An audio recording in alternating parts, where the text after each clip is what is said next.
আসসালামু আলাইকুম ফ্রেন্ডস, অ্যাডিজেট শিক্ষায় আপনাদেরকে স্বাগতম। আপনারা সবাই কেমন আছেন? আশা করি সবাই ভালো আছেন। বরাবরের মতো আপনাদের সাথে আছি আমি সাইফুল ইসলাম। চলে এসেছি নতুন একটি টিউটোরিয়াল নিয়ে। সো আজকের টিউটোরিয়ালটি কোন বিষয়ের উপর হতে চলেছে সেটা নিশ্চয়ই আপনারা টাইটেল এবং থাম্বনেল দেখে অলরেডি বুঝে গেছেন।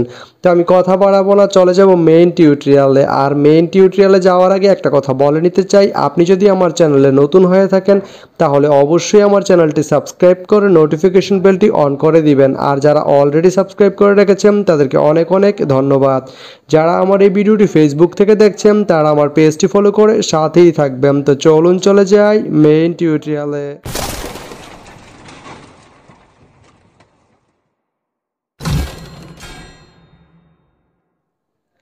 তো বন্ধুরা, আজকে আমরা জানবো আপনি শশীদল থেকে ভৈরব যেতে কোন কোন ট্রেন রয়েছে, সেই ট্রেনগুলো ছাড়ার নতুন সময়সূচি, বন্ধের দিন এবং গিয়ে পৌঁছতে কতক্ষণ সময় লাগবে বিস্তারিত। তো আমি যদি আপনাদেরকে ট্রেনের সময়সূচিগুলো বলে দেই, আপনি শশীদল থেকে ভৈরব যেতে প্রথমেই যে ট্রেনটি রয়েছে সেটি হচ্ছে চট্টলা। চট্টলা ট্রেনটি শশীদল থেকে ছাড়বে সকাল 9টা 2 মিনিটে এবং এটি ভৈরব গিয়ে পৌঁছবে সকাল 10টা 16 মিনিটে। শুক্রবারের দিন এই ট্রেনটি বন্ধ থাকে।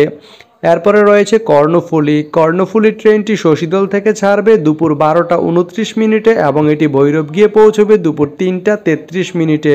এই ট্রেনটির কোনো অফ ডে নেই। এরপরে রয়েছে ময়মনসিংহ এক্সপ্রেস। ময়মনসিংহ এক্সপ্রেস ট্রেনটি শশীদল থেকে ছাড়বে রাত 9টা 47 মিনিটে এবং এটি ভৈরব গিয়ে পৌঁছবে রাত 11টা 40 মিনিটে। এই ট্রেনটির কোনো অফ ডে নেই। তো আপনি শশীদল থেকে ভৈরব যেতে এই তিনটি ট্রেনের যে কোনো একটি ট্রেন ব্যবহার করতে পারেন। তো ভিডিওটি কেমন লাগলো অবশ্যই কমেন্ট করে জানাবেন। আর ভিডিওটি যদি ভালো লেগে থাকে বা আপনার কোনো উপকার এসে থাকে তাহলে ভিডিওতে একটা লাইক করে দিবেন, কারণ আপনার একটা লাইক আমাকে অনেক ইন্সপায়ার করে নতুন নতুন আরও ভিডিও বানাতে। তো ধন্যবাদ সবাইকে ভিডিওটি এতক্ষণ ধৈর্য ধরে দেখার জন্য। ভালো থাকবেন, সুস্থ থাকবেন, অ্যাডিজেট শিক্ষার সঙ্গেই থাকবেন।